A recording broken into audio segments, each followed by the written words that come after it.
इस वीडियो में मैं डिस्कस करने वाला हूं hydrides of fifth A group elements. ये फिफ्थ ए ग्रुप एलिमेंट का नाम क्या है? ये सारे एलिमेंट्स जो हैं कहलाते हैं निकोजन। और मैंने आपको बताया है कि दिखता तो ऐसा लगता है कि पिकनिक्टोजन है, लेकिन प्रोनाउंसिएशन इसका क्या है? निकोजन, PNICTOGEN। और ये कहां से आया? ये निकोजन्स का मतलब होता है सफोकेटिंग।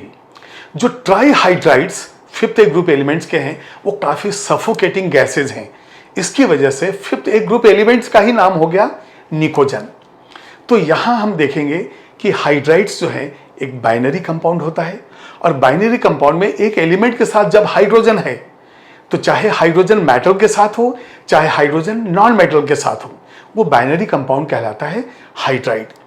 अब फिफ्थ ए ग्रुप में आप देखेंगे बिस्मथ छोड़ के बाकी जो है या तो नॉन मेटल है या तो मेटलाइड है, लेकिन हाइड्रोजन के साथ जब कंपाउंड बनाएंगे तो सारे के सारे हाइड्राइड्स कहलाएंगे। जब हाइड्रोजन मेटल के साथ हो तो उसका ऑक्सीडेशन स्टेट होता है -1, और जब हाइड्रोजन नॉन मेटल के साथ हो तो उसका होता है +1। क्यों?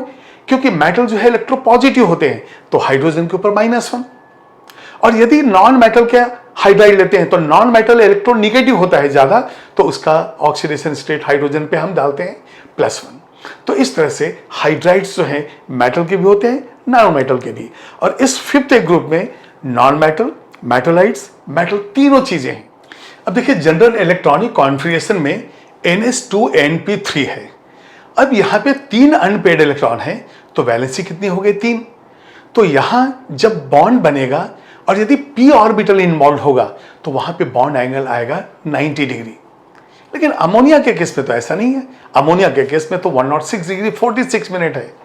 तो उसका कारण है अमोनिया में हाइब्रिडाइजेशन sp3 का है। तो चलिए पहले देखते हैं जनरल इलेक्ट्रॉनिक कॉन्फ़िगरेशन से किस तरह से हम बॉन्डिंग एक्सप्लेन करते हैं। 2 इलेक्ट्रॉन इसके अंदर हो गए हैं, और यहां पे जो p ऑर्बिटल्स हैं ये देखिए 3 ऑर्बिटल हैं और तीनों में एक एक इलेक्ट्रॉन है। तो हमारे पास 3 अनपेयर्ड इलेक्ट्रॉन है, इसलिए वैलेंसी हो गया 3। तो यहां लिखेंगे 3 अनपेयर्ड इलेक्ट्रॉन्स, हेंस वैलेंसी 3। अब देखिए ये जो फिफ्थ ए ग्रुप एलिमेंट्स हैं वो ट्राईहाइड्राइड्स बनाते हैं, और ट्राईहाइड्राइड्स में सिर्फ अमोनिया है जिसके अंदर हाइब्रिडाइजेशन हम sp3 लेते हैं, क्योंकि हमें बॉन्ड एंगल एक्सप्लेन करना है 106 डिग्री 46 मिनट। जब हाइब्रिडाइजेशन sp3 होता है तो एक्सपेक्टेड ज्योमेट्री, जो इलेक्ट्रॉन पेयर ज्योमेट्री हम कहते हैं, वो होता है टेट्राहेड्रल। लेकिन टेट्राहेड्रल के लिए तो 4 एटम चाहिए, अमोनिया में तो 3 ही है। तो यहां पे हाइब्रिडाइजेशन sp3 होता है और एक लोन पेयर की वजह से ये हो जाता है पिरामिडल। अब यहां तो बॉन्ड एंगल एक लोन पेयर की वजह से हमने 2.5 करीब रिड्यूस किया और 106 डिग्री 46 मिनट एक्सप्लेन कर दिया। लेकिन जो बाकी जो 4 हाइड्राइड्स हैं, PH3, ASH3, SBH3, BiH3, यहां पे जो बॉन्ड एंगल है नियरली 90 डिग्री है। एग्जैक्टली कितना है वो मैं आगे की वीडियो में बताऊंगा, लेकिन यहां पे जो 90 डिग्री है वो एक्सप्लेन करता है कि जरूर यहां पे हाइब्रिडाइजेशन sp3 नहीं है, बल्कि p ऑर्बिटल्स, ये p ऑर्बिटल्स इन्वॉल्व हैं डायरेक्ट बॉन्डिंग में, क्योंकि p ऑर्बिटल्स के बीच में जो एंगल होता है वो होता है 90 डिग्री का। अब ये देखिए यहां से हमने तीनों ऑर्बिटल लिया, यदि ये है 90 डिग्री, ये 90 डिग्री, ये 90 डिग्री, तो उसी तरह से ये px py pz, जब ये px py pz, जैसे ये px py pz कोई भी 90 डिग्री पे है तो एक हाइड्रोजन यहां आया, दूसरा हाइड्रोजन यहां, तीसरा हाइड्रोजन यहां, तो इनके बीच का जो बॉन्ड एंगल है वो आ गया 90 डिग्री। तो फर्स्ट जो मेंबर है NH3, इसके अंदर sp3, बाकी सब में जो है वो एटॉमिक ऑर्बिटल ओवरलैपिंग। तो यहां पे सबसे पहले देखेंगे कि ये 5 हाइड्राइड्स कौन कौन से हैं। तो पहला हाइड्राइड हम लेते हैं अमोनिया।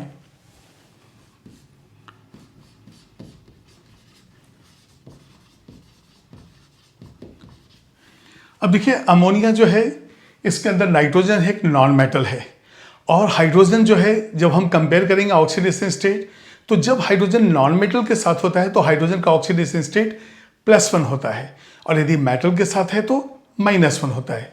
तो यहाँ हाइड्रोजन जो है +1 होगा। तो ये बताइए ऑक्सीडेशन स्टेट ऑफ नाइट्रोजन हम क्या निकालेंगे ये? तो ये हो जाएगा x plus 1 into 3 equal to 0। तो इसलिए हमारे पास क्या हो जाएगा x -3।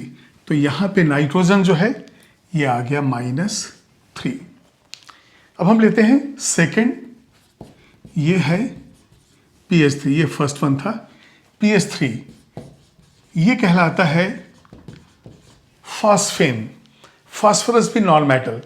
तो इसी हिसाब से कैलकुलेशन करेंगे तो हाइड्रोजन यदि +1 है तो फास्फोरस कितना आ जाएगा -3। तो यहाँ पे ऑक्सीडेशन स्टेट ऑफ फास्फोरस -3। अब हम जाएंगे थर्ड वाले पे, आर्सेन AsH3।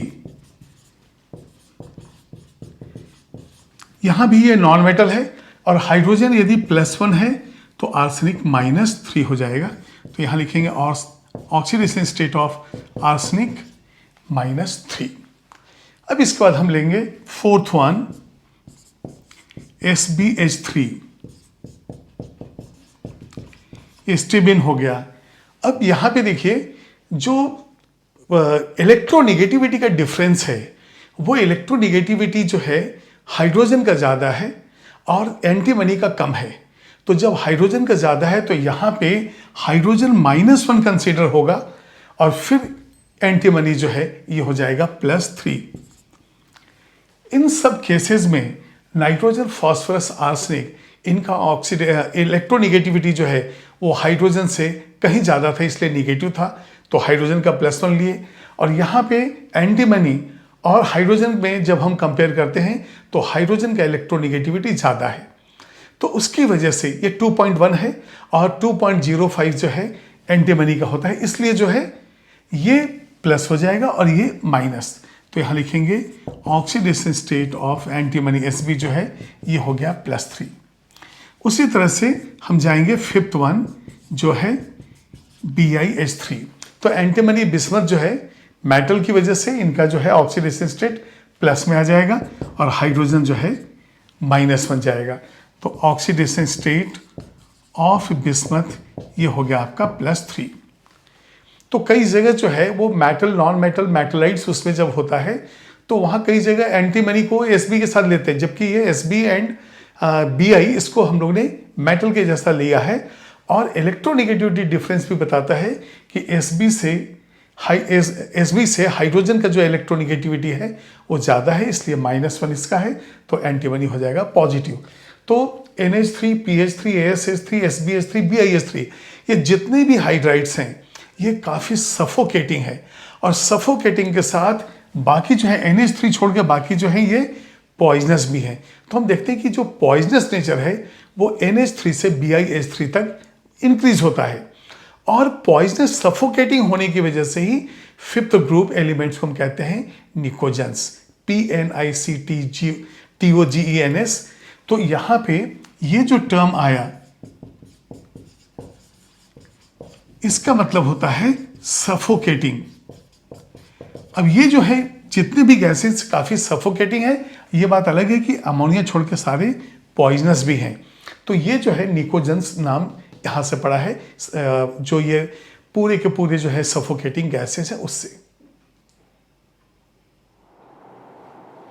अब ये 5 हाइड्राइड्स के अलावा हम देखेंगे कुछ और हाइड्राइड्स भी हैं जो ये एलिमेंट्स बनाते हैं, लेकिन नाइट्रोजन के 2 हाइड्राइड्स और हैं और उसी तरह से फास्फोरस का 1 हाइड्राइड है। तो देखते हैं कि नाइट्रोजन कौन सा बनाता है हाइड्राइड्स। Nitrogen forms 3 hydrides. तो पहला तो हम देख चुके हैं, पहला था NH3 जिसका नाम था अमोनिया। अब ये देखिए ठीक इसको उल्टा कर देते हैं तो ये हो जाता है N3H और ये N3H है हाइड्राजोइक एसिड। ये है हाइड्राजोइक एसिड। ऑक्सीडेशन स्टेट में मैंने ये N3H भी लिया था और आपको बताया था कि ऑक्सीडेशन स्टेट नाइट्रोजन का -1/3 है, ये वही एग्जाम्पल है। और अमोनिया के अंदर मिनिमम ऑक्सीडेशन स्टेट -3 था। तीसरा जो हाइड्राइड है ये है N2H4 जिसे हम कहते हैं हाइड्राजाइन। अब देखते हैं हम लोग कि ये जो NH3 है अमोनिया, N3H हाइड्राजोइक एसिड, तो ये अमोनिया होता है बेसिक इन नेचर। जब आप अमोनिया को डिसॉल्व करते हो वाटर के अंदर तो वहां पे बेस बनता है NH4OH, और ये हाइड्राजोइक एसिड यहां से एक प्रोटॉन जाएगा बाहर। तो कई बार क्वेश्चंस होते हैं कि which of the following is acidic hydride, तो आपका आंसर है N3H। और यदि बेसिक हाइड्राइड है तो उसमें PH3 NH3 ये सब जो है वो बेसिक हाइड्राइड्स होते हैं। नाइट्रोजन तो 3 हाइड्राइड हो गया, फास्फोरस के 2, एक PH3 और एक होता है P2H4 जो बिल्कुल N2H4 के जैसा होता है। तो यहां पे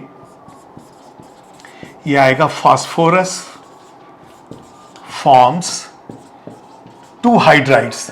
अब ये देखिए 2 हाइड्राइड्स में कौन सा, फर्स्ट जो है वो तो PH3 है जो अभी हम लोगों ने डिस्कस किया है, ये है फास्फिन PH3, और दूसरा जो है ये है P2H4 जिसे हम कहते हैं डाइफॉस्फेन। अभी बताइए यदि इसके साथ हम ऑक्सीडेशन स्टेट भी ले लें तो ऑक्सीडेशन स्टेट अमोनिया में कितना होगा, ये अमोनिया में मैं ऑक्सीडेशन स्टेट यहां पे लिख देता हूं। ऑक्सीडेशन स्टेट अमोनिया के अंदर नाइट्रोजन का आएगा -3। जब हाइड्राजोइक एसिड है N3H, अब देखिए नॉन मेटल के साथ हाइड्रोजन है तो हाइड्रोजन तो +1 हो गया, लेकिन नाइट्रोजन कितना हो जाएगा -1/3। -1/3 यहां पे देखिए हाइड्रोजन हो गया +1 × 4 + 4, इसका मतलब ईच नाइट्रोजन विल हैव -2, तो यहां पे हम लिख देंगे -2। सेम इसी तरह से जो है PH3 में कितना हो जाएगा, ये हो जाएगा -3, और P2H4 में कितना हो जाएगा, P2H4 जो आपका जो है N2H4 के जैसा हो जाएगा। हाइड्रोजन जो है +1 है तो ये हो जाएगा आपका 2 आ जाएगा, इस तरह से -2 -2 दोनों का हो गया। तो ऑक्सीडेशन स्टेट जो है सेंट्रल एटम जो है नाइट्रोजन, हाइड्रोजन ऑलरेडी यहां पे क्या है, ये है +1, और यहां पे हमने जो ऑक्सीडेशन स्टेट है नाइट्रोजन का वो लिया है और यहां पे फास्फोरस का। तो ये ऑक्सीडेशन स्टेट नाइट्रोजन है और ये ऑक्सीडेशन स्टेट फास्फोरस है। आप इसको नोट कीजिए और देखिए अगले वीडियो में मैं लेने वाला हूं स्ट्रक्चर ऑफ अमोनिया, और उसके बाद के वीडियोस में मैं लूंगा प्रॉपर्टीज ऑफ हाइड्राइड्स, जिसमें सारे हाइड्राइड्स के properties, thermal decomposition, solubility, basic character, boiling point, सारे प्रॉपर्टीज मैं अगले वीडियो में डिस्कस करूंगा।